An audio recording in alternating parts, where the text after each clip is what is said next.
എനിക്ക് സാറിനോട് പേഴ്സണൽ ആയിട്ടൊരു കാര്യം സംസാരിക്കാനുണ്ടായിരുന്നു. എന്താണ് കാര്യം? ഉത്തമം നടന്നേ, ഇത് പേഴ്സണൽ ആയിട്ടുള്ള കാര്യമാണ്. സാർ വന്നേ. അതായത്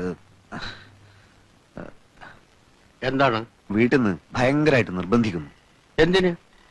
ഞാൻ പെണ്ണ് കെട്ടണത്രേ. പെണ്ണ് കിട്ടാനോ? അയ്യേ, തനിക്കൊരു ബ്രൈറ്റ് പൊളിറ്റിക്കൽ ഫ്യൂച്ചർ ഞാൻ കാണുന്നുണ്ട്. ഭാര്യയും കുടുംബമൊക്കെ അതിന് തടസ്സാണ്. അച്ഛൻ ഒരേ പിടിപിടിക്കാണ്. കോട്ടപ്പള്ളി, പാർട്ടിക്ക് ഇന്ന് ആവശ്യം കെട്ടുപാടുകളും മറ്റുത്തരവാദിത്തങ്ങളും ഇല്ലാത്ത ഒരു നേതൃനിരയാണ്. പ്രകൃതി നിയമങ്ങൾക്ക് കുറച്ചൊക്കെ നമ്മൾ വഴങ്ങേണ്ടതല്ലേ? വഴങ്ങരുത്. ലൗകികമായ തൃഷ്ണകളെ നമ്മൾ അതിജീവിക്കണം. മാനവരാശിയുടെ നിലനിൽപ്പ് തന്നെ കുടുംബം എന്ന എസ്റ്റാബ്ലിഷ്മെന്റിലല്ലേ?